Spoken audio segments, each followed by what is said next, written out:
राजस्थान में एक बार फिर से 18 वर्ष से आयु के अधिक लोगों के लिए वैक्सीन की किल्लत होने लगी है। इस वक्त हमारे साथ मौजूद है कैबिनेट मंत्री, चिकित्सा मंत्री रघु शर्मा। खास बात करें रघु जी, वापस से किल्लत होने लग गई है। जयपुर में ही सिर्फ 7 सेंटरों पे चल रहा है और 12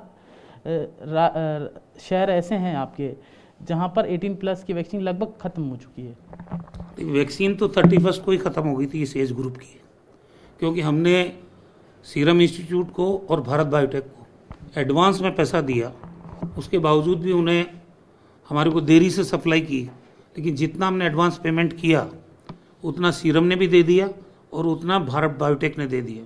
हम फिर एडवांस देने को तैयार हैं, लेकिन 14,94,750 वैक्सीन अब तक हमने ली है उनसे, और उसके अगेंस्ट हम लोग 15,72,794 लोगों को वैक्सीनेट कर चुके हैं।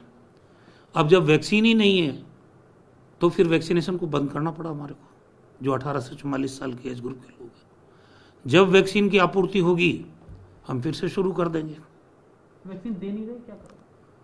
अब ये तो वैक्सीन बनाने वाली कंपनियां जाने, भारत सरकार जाने। हम तो इसका बर्डन उठाने के लिए तैयार हैं, पैसा भी एडवांस देने को तैयार हैं, दिया भी है। उसके बावजूद भी अगर वैक्सीन टाइमली नहीं आएगी तो वैक्सीनेशन कैसे शुरू कर सकते हैं? ग्लोबल टेंडर का क्या रहा? ग्लोबल टेंडर में कई कठिनाइयां सामने आई। टेंडर ओपन भी हो गया, लेकिन जो बिडर्स हैं उनके बारे में तथ्यात्मक क्या स्थिति है उनकी, जो कंपनियां दूसरे मुल्कों में ये वैक्सीन बना रही है वो उनको अप्रूव कर रही है कि नहीं कर रही है, कीमत के बारे में बहुत सारी बातें थी। हमको अलग अलग एम्बेसीज में बात करनी पड़ी। अब बात यह है कि ये काम ग्लोबल टेंडर का भारत सरकार ही कर सकती है, क्योंकि एक्सटर्नल अफेयर्स मिनिस्ट्री उनके अंडर में है, सारे दूतावास एम्बेसीज वो भी उनके अंडर में है। इसीलिए मजबूरी में जिन जिन सरकारों ने ग्लोबल टेंडर किया वो सब सुप्रीम कोर्ट में गई, हम भी गए, ताकि सुप्रीम कोर्ट भारत सरकार को ये डायरेक्शन जारी करे कि ग्लोबल टेंडर आप करिए, वैक्सीन का दूसरे देशों से प्रिक्योरमेंट आप करिए और आप राज्यों की आवश्यकता के हिसाब से उनको वैक्सीन दीजिए। रघु जी, आप कह रहे हैं कि केंद्र सरकार उपलब्ध नहीं करा रही, दूसरी ओर आज हरदीप पुरी केंद्रीय मंत्री वो राहुल गांधी को कहकर आरोप लगा रहे हैं कि कचरा पात्र में राजस्थान की वैक्सीन पड़ी है, ये वैक्सीन जो बच्चों को मिलनी चाहिए थी। इस पर आपका क्या कहना है? और वो कचरा पात्र में इतनी सारी वैक्सीन की जो खबरें चल रही है मीडिया के अंदर, उस पर आपने कोई जांच कमेटी बिठाई है? आपका क्या कहना है? नहीं, बिल्कुल निराधार खबरें हैं। और जिस ढंग से वो WHO के प्रतिनिधि बन के गए, राजस्थान सरकार के प्रतिनिधि बन के गए, येलो बैग के अंदर वैक्सीन को वाइल को यूज़ करने के बाद भारत सरकार का प्रोटोकॉल है कि आप येलो बैग में डालें। अब वो तो कहा भी ये जा रहा है कि वो तो डस्टबिन में पड़ी थी, कोई डस्टबिन नहीं थी, येलो बैग थे। येलो बैग से हमने सब जगह से रिपोर्ट लिए, जितने भी सेंटर्स पे ये वैक्सीन की बात की है कि ख़राब हो गई। आप बताइए, भारत सरकार का खुद का प्रोटोकॉल है, एक वाइल जब खुलेगी 4 घंटे के अंदर अंदर 10 लोगों को वैक्सीनेट करने की स्थिति होनी चाहिए। अगर 8 लोग आ गए और 2 लोग आए नहीं और वो फोर्स कर रहे हैं कि नहीं हमें तो वैक्सीन लगाइए, आपने टाइम दिया है, उनको लगाना पड़ेगा, तो 2 लोग जो बच गए अगर वो 4 घंटे में और आ जाते हैं तो वैक्सीन को इस्तेमाल कर सकते हैं, वरना वैक्सीन खराब होती है। वो राजस्थान का वेस्टेज 2% है सिर्फ, और जितना भारत सरकार का वेस्टेज है एवरेज वो 6% है। और ये जब वैक्सीनेशन शुरू किया था तभी भारत सरकार ने परमिशन दी थी कि 10% तक परमिसेबल है वैक्सीन खराब होने का जो मामला है। ये ज़बरदस्ती पॉलिटिकल इशू बना रहे, वैक्सीन इनके पास है नहीं।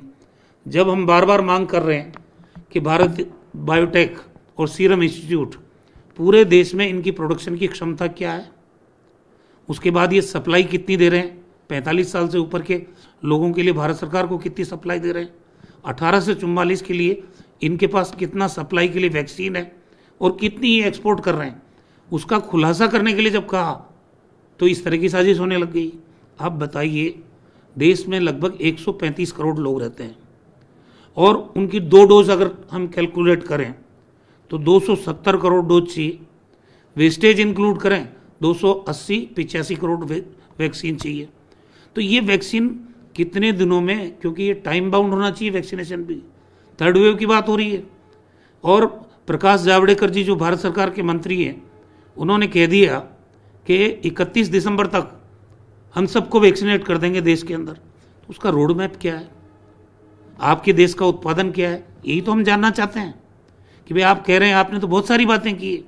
अब प्रधानमंत्री जी ने घोषित की थी 1 मई से 18 से 44 साल के एज ग्रुप को वैक्सीनेट करने की बात। अब वैक्सीन कहाँ है? कई राज्यों में बंद हो गई, राजस्थान में बंद, मजबूरी में करनी पड़ी। हमारे पास स्टोरेज सेंटर पूरे हैं, वैक्सीनेशन साइट्स कंप्लीट है, मैन पावर ट्रेंड है, अगर नहीं है तो वैक्सीन नहीं है। और इसीलिए देखिए, हिंदुस्तान के इतिहास में पहली बार किसी केंद्र सरकार ने वैक्सीन का जिम्मा 18 से 44 साल के एज ग्रुप का, जो सबसे बड़ा तबका है, उसका आर्थिक भार राज्यों पर डाल दिया। आप ही तो पैसा खर्च करो, आप ही प्रिक्योर करो और आप ही लगाओ। इतने सालों से वैक्सीनेशन चल रही है अलग अलग चीज़ों के लिए, कभी ऐसी स्थिति आई नहीं। उसके बावजूद भी राज्य तैयार हैं, लेकिन आज कांग्रेस पार्टी ने speak up for free vaccine to all ये ड्राइव चलाया है, ये मजबूरी में। तो ये सब पॉलिटिक्स कर रहे हैं और कुछ नहीं है। राजस्थान में कोई 500 वाइल का वेस्टेज नहीं हुआ। थोड़ी बहुत जो बच जाती है 1 या 2 डोज, तो वो लगाएं किसको, जब लगाने वाला नहीं होगा तो वो परमिशेबल है भारत सरकार की तरफ से।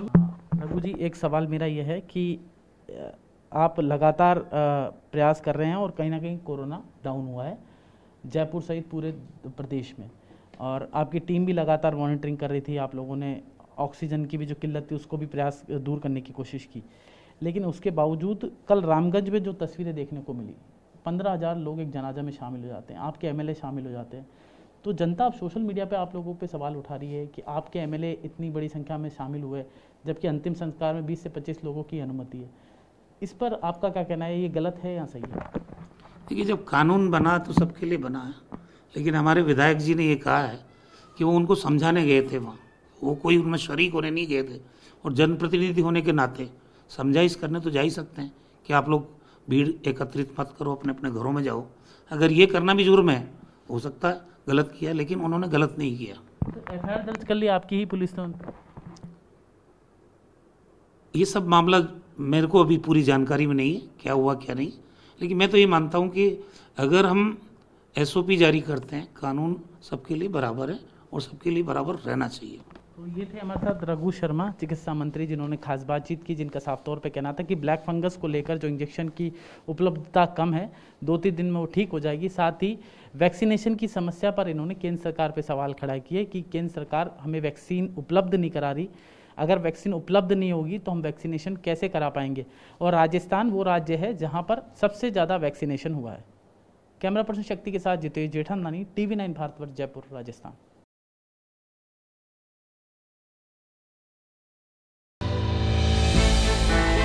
हमने की गलती फिर एक बार, कोरोना ने किया दोबारा प्रहार। मास्क, 2 गज दूरी, करें अपनी सुरक्षा पूरी। कोरोना टीका हम सबको लगाना है, मिलकर साथ समझदारी से कोरोना को हराना है।